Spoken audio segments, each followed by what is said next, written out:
Yes.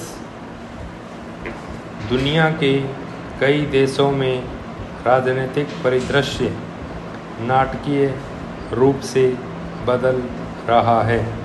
इससे नीतियों में भी रेडिकल बदलाव आएंगे। आबादी की बढ़ती उम्र, वैश्वीकरण का बदलता रूप, जलवायु परिवर्तन, इमिग्रेशन विरोधी भावनाओं और तकनीकी प्रगति के मद्देनज़र सेंट्रल बैंक आने वाले वर्षों में कई अलग अलग दिशाओं से दबाव महसूस करेंगे। एक स्पष्ट चिंता राजकोषीय नीति और ऋणों को लेकर है। जब तेज तर्रार नेता सत्ता में आते हैं तो वे मितव्ययता के बारे में ज़्यादा नहीं सोचते। उनमें से अधिकांश तो बड़ी साहसी योजनाओं के साथ आते हैं जिससे खर्च में भारी वृद्धि होती है। यहाँ पर अर्जेंटीना के राष्ट्रपति माइली एक अपवाद हैं, क्योंकि उन्हें पिछले तेज तर्रार नेतृत्व की नीतियों को उलटने के लिए चुना गया था। लेकिन उदारवादी नेताओं की भी आने वाले वर्षों में खर्च करने का अधिक दबाव महसूस होगा। वास्तविक ब्याज दरों के अपने दीर्घकालिक रुझान पर लौटने की संभावना है, जिसका यह मतलब है कि ऋण सेवाओं की लागतें सरकारों के बजट का बड़ा हिस्सा हजम कर जाएगी। भू राजनीति की मौजूदा स्थिति को देखते हुए सैन्य खर्च भी निस्संदेह बढ़ेगा। वहीं शिक्षा पर खर्च को भी बढ़ाना होगा, क्योंकि सरकारें अपनी आबादी को एआई युग के लिए तैयार करना चाहेंगी। इन सब के अलावा जलवायु संबंधी व्यय और सब्सिडी और भी ज़रूरी हो गई हैं।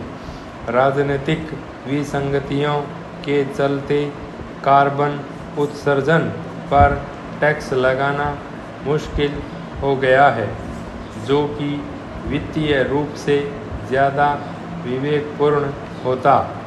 यह सब अतिरिक्त खर्च यह दर्शाता है कि केंद्रीय बैंकों को सरकारों के विस्तारवादी आवेगों को सख्त नीति के साथ संतुलित करना होगा। लेकिन कई देश पहले ही भारी कर्ज में डूबे हैं। क्या केंद्रीय बैंक कुछ कर्जों को कम करने की उम्मीद में उच्च मूल्य वृद्धि की अनुमति देंगे, या वे अपनी अपनी सरकारों के सामने खड़े होंगे, दरें बढ़ाएंगे और जोखिम उठाएंगे? जब राजकोषीय प्राथमिकताएं और कर्ज की स्तर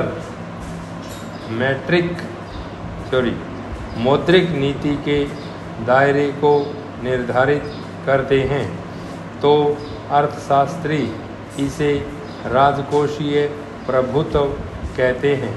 हमें इसके और मामले देखने को मिल सकते हैं, लेकिन आबादी के रुझानों के बारे में क्या? चार्ल्स और मनोज प्रधान का मानना है कि चीन में कामकाजी आयु की आबादी कम हो रही है और दुनिया के दूसरे देशों में भी आबादी बूढ़ी होती जा रही है। इससे श्रम शक्ति में कमी आएगी और विकास धीमा होगा। खर्च बढ़ेगा। कुछ हद तक बुजुर्गों की देखभाल के लिए और श्रमिकों की कमी होने से वेतन वृद्धि भी मजबूत हो सकती है। यह सब महंगाई को बढ़ाने वाला है। बेशक उम्र बढ़ने के साथ साथ बचतें भी बढ़ेंगी और उम्र दराज हो रहे देशों में इमिग्रेशन से कामगारों की कमी पूरी की जाएगी। लेकिन आज तो यह हालत है कि बुजुर्ग होती आबादी वाले कई देशों द्वारा तो बड़ी संख्या में इमिग्रेंट्स को स्वीकार करने से खुले तौर पर इनकार किया जा रहा है। जब से डोनाल्ड ट्रंप ने चीन से आयात पर व्यापक टैरिफ लगाया था, तब से हम संरक्षणवाद की व्यापक वापसी देख रहे हैं। इसका पहला परिणाम सीमा पार निवेश में कमी के रूप में सामने आया है। अभी तक तो व्यापार में स्थिरता बनी हुई है, कुछ हद तक इसलिए क्योंकि चीनी इनपुट्स को फाइनल असेंबलिंग के लिए अमेरिका भेजे जाने से पहले दूसरे देशों में भेजा जा रहा है।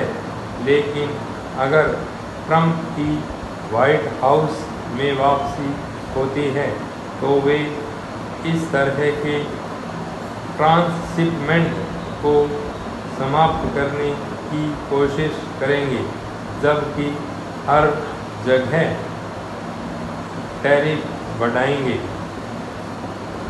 डीग्लोबलाइजेशन का ट्रेंड विदेशी वस्तुओं की कीमतों में वृद्धि जारी रखेगा, लेकिन क्या यह प्रक्रिया मुद्रास्फीति को भी बढ़ाने वाली है? यह इस बात पर निर्भर करता है कि किस तरह की प्रक्रिया सामने आती है। यदि टैरिफ अचानक बढ़ाए जाते हैं तो मुद्रास्फीति में काफ़ी वृद्धि होगी और केंद्रीय बैंकों के लिए ब्याज दरों में बढ़ोतरी से बचना मुश्किल हो जाएगा। भाई स्टॉप।